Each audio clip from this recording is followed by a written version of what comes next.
A couple of days ago, I did what I do every now and again when I'm in my feelings and I watch some anime AMVs on YouTube, like many of us do. And one of the things that I decided to watch again for the 50th, 100th time probably is the ending of season 2 of Mob Psycho 100. If you know, you know. And I did what I usually do. I just watched the ending and then I listened to the song a couple of times on its own. The legendary Saju no Hana Gray song. But this time I really wanted to think and figure out why I found that scene so unforgettable, so memorable, why it's one of my favorite scenes of all time, despite being quite simple. And for those of you who might not know or might not remember very well, basically, Mob is this little boy. I think he's in middle school. He's the main character and he has psychic powers. And so he goes to this guy called Reigen who has, if you know, you know. I mean, if you clicked on this video, he has this business and he claims to have psychic powers and that you can call him basically, you can call his business and he'll come and he'll get rid of like evil spirits and ghosts and shit like that. But the truth is, and you understand that from the beginning, from season 1, is that he's a scam. Like he doesn't actually have psychic powers. But destiny happened and he ends up meeting Mob as a little boy, even before middle school, like as a tiny boy, and he sees the psychic powers and he's like, he just sees dollar signs at the time.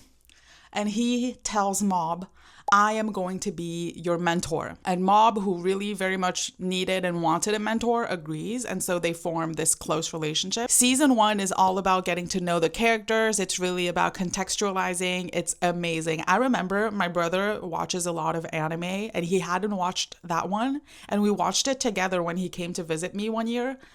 He was surprised. It was because it is the same.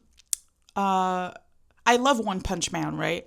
But when you watch Mob Psycho, the actual depth of the characters and the stories, it's insane. You wouldn't expect that from this creator of One Punch Man, because the art and the tone overall is very much unserious. By the way, in Mob Psycho, you do find, which I love, the same type of humor. But anyway, season 1 is about kind of like Mob's journey and building confidence, etc. And you get to know all the different characters, Reigen, Mob, and let's not forget our dear Ekubo. But season 2 is actually more about Reigen in many ways, because it's about Reigen trying not to be found out as a fraud. Because during this whole time while they go on adventures together, Mob, at least we think so, Mob still thinks that Reigen has psychic powers and that he's his mentor. And Reigen, you see, it's portrayed comedically often, but Reigen always has some excuse as to why he can't use his psychic powers right now. And season 2 is basically Reigen being found out by some people who want revenge on him, etc. And there's a huge fight also during this season between Mob and Reigen. They take distance. Okay, and so the last scene of season 2, it's sunset. Of course, it's sunset. He goes on a bridge and he sees Mob, and they haven't seen each other for a while. And the way it is set up, they're kind of talking next to each other, but back to back. They're not really facing each other. And it really shows also that Reigen is ashamed still, even though he hasn't been completely found out officially. They talk, and he asks his mentee, Mob, he's like, so do you know the truth now? AKA that he's not a real psychic, he's a fraud. And there's a little pause, and the song Gray starts. The timing of the song in this beat, and like when the chorus hits, I'll see if I can insert a clip. I hope I won't be copyrighted or something, but so Reigen sees his mentee. He hasn't seen him for a while, and he's like, so do you know the truth now? There's the pause, and Mob goes, I've always known from the beginning. And then you see Reigen, you can see his reaction where his heart sinks. You see shock, and then you see like tension immediately. It's shock and shame. But then turns out Mob wasn't done speaking. He says, So he says, I always knew from the beginning, telling Reigen, I knew you didn't really have psychic powers. But then he says, what I knew from the beginning is that what my master is, and Reigen tenses up, waiting for Mob to say a fraud. But actually what Mob says, what my master is a genuinely good guy. And the reason oh my god, this tripod is a mess. I'm so sorry. And then that's when the chorus hits, and so Reigen is in shock because he's just waiting for the moment where his mentee is going to tell him he's a fraud, and instead he hears a genuinely good guy. そんなの知ってましたよ。最初から。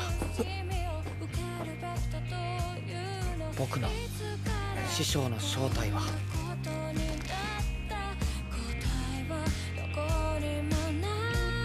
いいやつだ。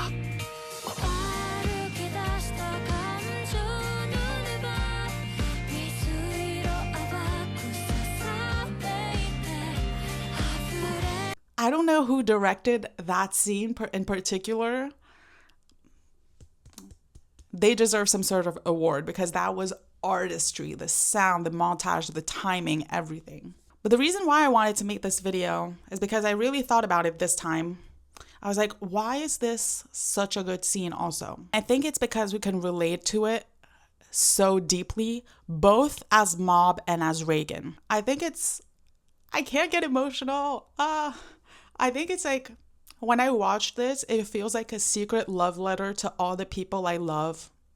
My family, my friends, the great teachers that I had. And I'm sure because they're human and they grow up in this world in which we're told that so many things that don't matter.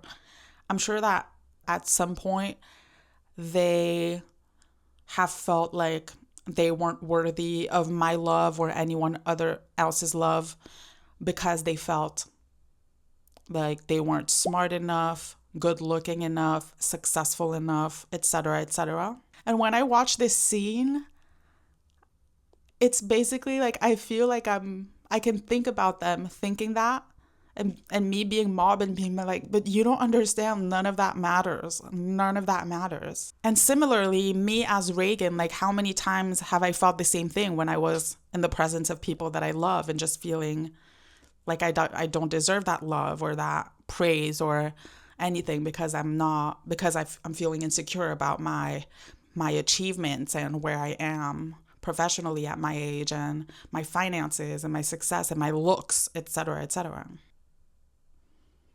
But really the thing that makes me cry the most is just like me imagining saying that to all the people I love and them being like Reigen and understanding immediately what I mean and just being, and we get to be together like so touched and feel the strong connection at that moment. And it also made me realize that why this scene is so powerful as well for any human, because the message, if you think about it, it's that at your funeral, if anybody is talking about how much money you had, how successful you were professionally, how beautiful or how like fit your body was or how little wrinkles you had, or how many diplomas you had, like that would be sad. If that is what the people you love the most in this world would say at your funeral, that's really sad.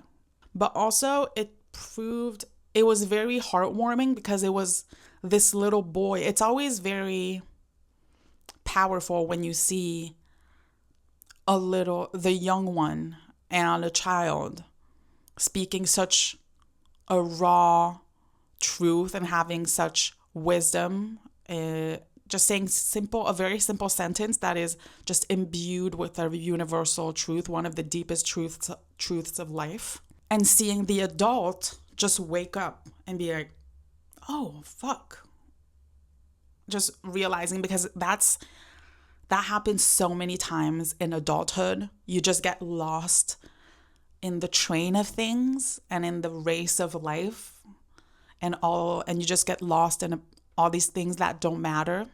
And so what I did ever since I've watched this scene a couple of days ago, I try to wake up. I already meditate every day, but now I include kind of like a thought exercise where I talk now both to the person, to my 5-year-old self, which I had already been doing because inner child work. But now I also then talk to my 85-year-old self. And it's been really helpful.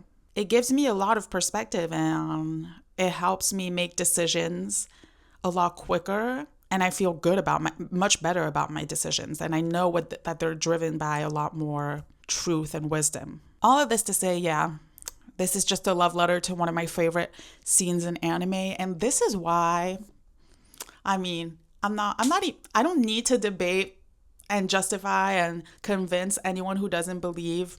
I've seen it for myself, but anybody who says that anime is just like kids' cartoons, no. The wisdom imbued in good anime. A lot of us have been raised partly in good anime. Like, it's just some animes, for example, recently Kaiju number 8, the way that gives you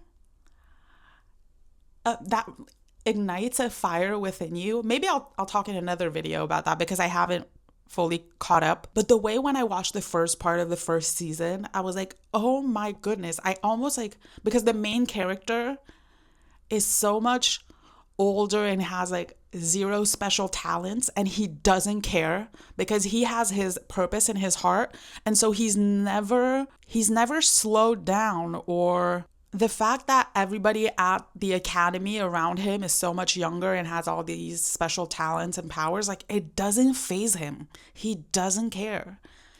And seeing how good of a person he is also, he's always like so generous, sacrificing himself, but not in a way where it's like real people pleasing or anything. If you watch the anime, you'll see. But just watching that, I was like, it really motivates you. And any kid, and a lot of people, it was a huge success. If you're a kid and you're watching that, you're like, I don't care what other people are doing. Like, I want to live my dream. I want to live my truth. And actually, instead of seeing others as competition and an enemy, if I befriend them, together we can all enjoy our wins together, and together we're stronger, etc., etc. But anyway, this is neither here or there. I never know how to finish my videos. It's very annoying. But all this to say, if you haven't watched Mob Psycho yet, I highly recommend it. And also, if you want to, just like me, rewatch that scene, it's on YouTube. I'll put the link in the description to both that particular scene and also the song. That song. But yeah, that's it for today. I'll see you very soon in the next video.